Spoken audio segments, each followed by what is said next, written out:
Hello दोस्तों, मैं मोहित आप सबका अपने यूट्यूब चैनल विद्या एजुकेशन क्लासेस पर स्वागत करते हैं। आज आपका नया सब्जेक्ट पढ़ाने वाला हूं जो कि मैथ है। पहले चैप्टर में हमने इंग्लिश देखा था और आज हम मैथ के बारे में पढ़ेंगे। मैथ का पहला चैप्टर है आपका वास्तविक संख्याएं, जो कि क्लास 10th का मैथ है, वास्तविक संख्याएं। अब ये वास्तविक संख्याएं क्या होती है, इसे हम बोलते हैं रियल नंबर।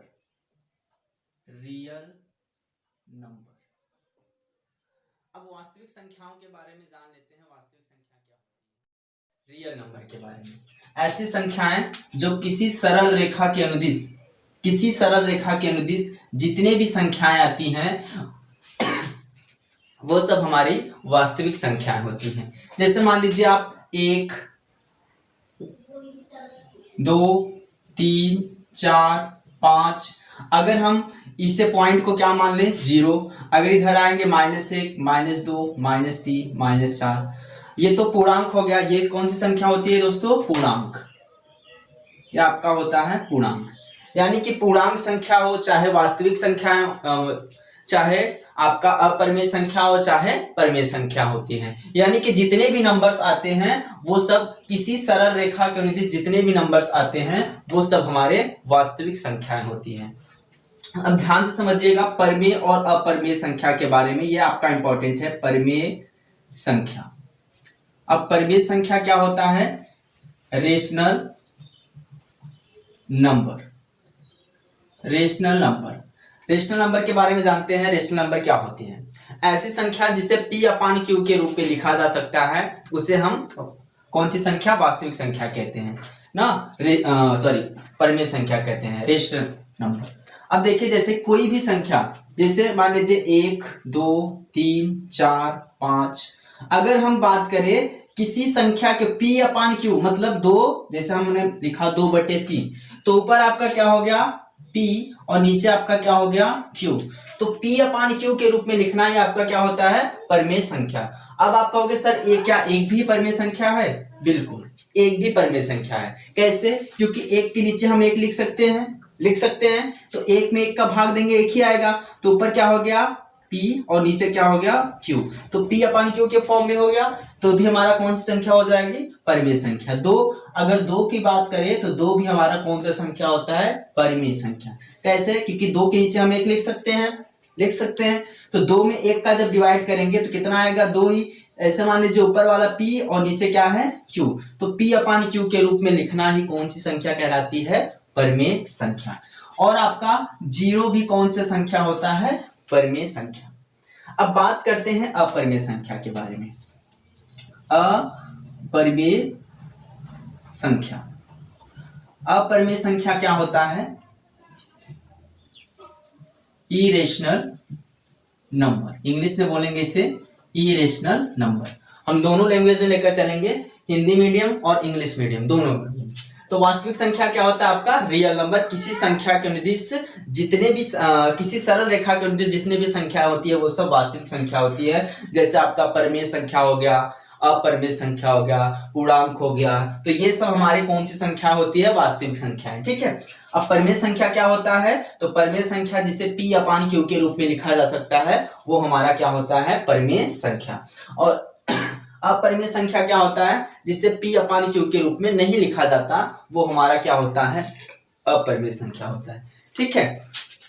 अब जैसे मान लीजिए आपका अपरिमेय संख्या, जैसे जो रूट में संख्या हो, जैसे √2, √3, √4 नहीं होगा, क्योंकि √4 का क्या होता है? वर्गमूल होता है। √4 का वर्गमूल क्या होता है? 2। इसलिए 2 आपका क्या होता है? 2 क्या हो जाएगा? परिमेय संख्या। तो ये किस में आ जाएगा? √4, क्योंकि √4 को हम 2 भी लिख सकते हैं, क्योंकि √4 का वर्गमूल क्या होता है? 2। तो इसे 2 भी लिख सकते हैं, इसीलिए हमारा कौन सी संख्या हो जाएगी? ये आपका परिमेय संख्या हो जाएगा, रेशनल नंबर। और 3 को √3 को आप निकाल नहीं सकते रूट से बाहर। ठीक है। तो इसलिए हमारा कौन सी संख्या हो जाएगी? अपरिमेय संख्या। और √5, √6, √7, √8, ठीक है, ये सब √10, तो ये सब आपका कौन सा संख्या हो जाता है? अपरिमेय संख्या हो जाता है। और बात करें पाई, जो कि पाई भी हमारा कौन सी संख्या होता है, अपरिमेय संख्या। लेकिन अगर पाई का मान देखें तो 22/7 होता है। अब ये 22/7 क्या होता है, परिमेय संख्या हो जाता है। ये क्या हो जाता है आपका, परिमेय संख्या के रूप में आ जाता है। तो पाई का मान क्या होता है 22/7, और 22/7 क्योंकि ये P/Q के फॉर्म में है, जब P/Q के फॉर्म में है तो ये हमारा कौन सी संख्या हो जाएगी, परिमेय संख्या। और पाई आपका क्या है, अपरिमेय संख्या हो जाएगा। तो यहां तक आपको समझ में आ गया होगा। अब चलते हैं क्वेश्चन पर, ठीक है। जैसे मान लीजिए, अब चलते हैं आपका जो चैप्टर का क्वेश्चन है पहले चैप्टर से, उसे समझते हैं। जैसे मान लीजिए आप सब, पहला आपका है यूक्लिड विभाजन एल्गोरिथ्म, ठीक। यूक्लिड विभाजन एल्गोरिथ्म, यूक्लिड विभाजन एल्गोरिथ्म का प्रयोग करके हमें क्या निकालना के लिए कहता है, HCF निकालने के लिए। एग्जाम में आपसे कहेगा कि कोई क्वेश्चन, दो संख्याएं दे देंगे और आपसे कहेगा कि यूक्लिड विभाजन एल्गोरिथ्म का प्रयोग करके आप HCF फाइंड करिए, HCF निकालना है। जैसे मान लीजिए हमने कोई संख्या लिया 22 और 44, या फिर 22 और हम ले लेते हैं आपका 50। तो आपका एक फार्मूला होता है यूक्लिड विभाजन एल्गोरिथ्म का। इसका फार्मूला होता है भाज्य बराबर भाजक गुणे भागफल प्लस शेषफल, ये आपका फार्मूला होता है। और इंग्लिश में से बोलेंगे divisor equal to dividend into quotient plus remainder. English में से डिवाइजर, डिवाइडेंड, क्वोशिएंट और रिमाइंडर, ये आपका फार्मूला होता है। अब भाज्य क्या होता है, जो संख्या में आप, जिस संख्या में आप भाग देते हो वो आपका भाज्य होता है। ऐसे स्ट्रक्चर समझ लीजिए, ये आपका जो अंदर वाला होता है वो भाज्य होता है, ये जो बाहर होता है वो आपका भाजक होता है, और भाग देने पर जो आता है उसे हम क्या बोलेंगे, शेषफल। और ये जो शेष बचता है, सॉरी, यहाँ पर हो जाएगा आपका भागफल, ये आपका भागफल, और ये आपका नीचे बच जाएगा शेषफल, ठीक। अब देखिए भाज्य क्या होता है, जो बाहर होगा मतलब जिससे हम भाग देंगे वो आपका क्या होता है, भाजक।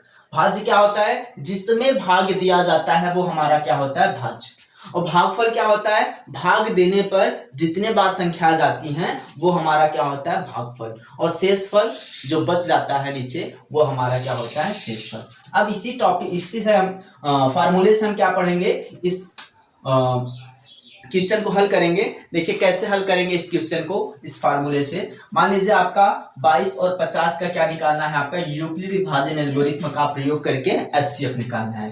तो ध्यान दीजिए, आपका जो बड़ा नंबर होगा, कौन सी नंबर, बड़ा नंबर, ये बड़ा नंबर हमेशा क्या हो जाएगा, भाज्य होता है। बड़ा नंबर हमेशा क्या होगा, भाज्य होगा। तो बड़ा नंबर आपका क्या हो गया, जैसे 50, ठीक। और आपका छोटा नंबर हमेशा क्या होगा, आपका भाजक, यानी कि डिवाइडेड।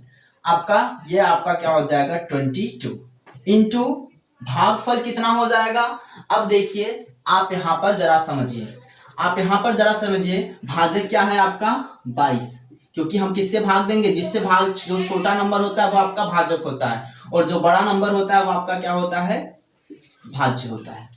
समझ में आया यहां तक। अब देखिए, अब 22 का पहाड़ा हम पढ़ेंगे कि 50 से ज्यादा ना हो, तो कितने बार, 2 बार, 44, शेषफल कितना बचा 6, यानी कि यहाँ पर हम 2 का मल्टीप्लाई करेंगे तो भागफल यहाँ पर देखिए, ये हमारा क्या होता है, भागफल अभी हमने बताया, तो भागफल कितना आ गया 2 प्लस रिमाइंडर कितना आ गया 6, रिमाइंडर कितना आ गया 6। ये आपका रिमाइंडर होता है, ये आपका क्या होता है, भागफल, यानी कि क्वोशिएंट, और ये आपका क्या होता है, भाज्य, और ये आपका क्या होता है, भाजक।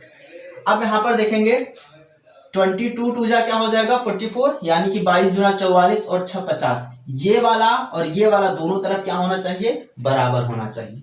अगर हम गुणा करके और जोड़कर इसके बराबर लाए हैं तो हमारा सही है। अब देखिए हम ये जो 22 बचा है, इस 22 को हम लाएंगे इधर और 6 हमारा क्या बन जाएगा, भाजक बन जाएगा। और 6 का टेबल पढ़ेंगे कि 22 से ज्यादा ना हो, तो 6 क्या हो जाएगा, कितने बार, 3 टाइम। 6 3 जा क्या हो जाएगा, 18। 18 में अगर हम 4 ऐड कर देंगे तो 4 हमारा क्या हो जाएगा, रिमाइंडर। यहाँ पर नहीं समझ में आया तो देखिए, यहाँ पर आपको नहीं समझ में आया तो यहाँ पर देखिए, ये 22 अब यहाँ पर क्या हो जाएगा, क्या हो जाएगा, भाज्य हो जाएगा। और ये जो 6 है वो आपका क्या हो जाएगा, भाजक। ये 50 क्या हो जाएगा, गायब हो जाएगा। तो यहां से क्या हो जाएगा, हम क्या करेंगे, 6 आपका क्या हो जाएगा, भाजक हो जाएगा और 22 आपका क्या हो जाएगा, भाज्य हो जाएगा। तो कितने टाइम ले जाएंगे, 3 टाइम। 18 कितना बचा, 4। ठीक है, अब 4 आपका क्या हो जाएगा, ये शेषफल हो जाएगा और ये आपका क्या हो जाएगा, भागफल हो जाएगा। तो भागफल की जगह हम क्या लिखेंगे, कितने टाइम लिया गया, 3 बार। तो यहाँ पर भागफल की जगह 3 प्लस शेषफल कितना बचा, 4। अब 6 को भी ऐसे कर लेंगे, 6 यहाँ पर क्या हो जाएगा, भाज्य हो जाएगा और भाजक आपका क्या हो गया, 4 हो गया। अब किसका मल्टीप्लाई करें, 1 का मल्टीप्लाई करेंगे तो रिमाइंडर आपका क्या बचेगा, 2, क्योंकि 4 आपका क्या हो गया, आपका डिवाइडेंट हो गया ना। तो 4 और यहाँ पर 6 क्या हो जाएगा, आपका डिवाइजर हो जाएगा। कितने बार, 1 टाइम। 4 1 जा 4, 2 आपका बचा। तो ये हमारा क्या बचा, जो बचता है वो हमारा क्या हो जाता है, शेषफल, रिमाइंडर। और ये आपका क्या हो गया, भागफल हो गया। तो कितने बार गया, 1 बार। तो 1 का गुणा हो जाएगा और शेषफल जो बचता है उसे क्या कर लेते हैं, जोड़ लेते हैं। अब 4 यहाँ पर लाएंगे, इक्वल टू यहाँ पर 2 आपका हो गया, आपका भाजक हो गया। अब कितने बार ये जाएगा, 2 बार। 2 दूनी 4 और रिमाइंडर कुछ बचा, नहीं बचा। यहां से देखिए, ये जो जब हम यहां पर लेंगे 4 हमारा क्या हो जाएगा, भाज्य हो जाएगा और 2 आपका क्या हो जाएगा, भाजक। तो कितने बार, 2 दूनी 4, कैंसिल, रिमाइंडर कुछ नहीं बचा। जब रिमाइंडर कुछ नहीं बचता तो जिससे मल्टीप्लाई हुआ रहता है, किससे मल्टीप्लाई हुआ है, 2 से। ये वाले जो पहला वाला नंबर है 2 से, 2 आपका क्या हो जाएगा, HCF हो जाएगा। यही आपका क्या हो जाएगा, आंसर हो जाएगा। ठीक है, अगले क्लास में मिलते हैं। अगले क्लास में हम आपका अभ्यास चलाएंगे 1.1 से आपका पहला अभ्यास चलेगा। थैंक यू, धन्यवाद।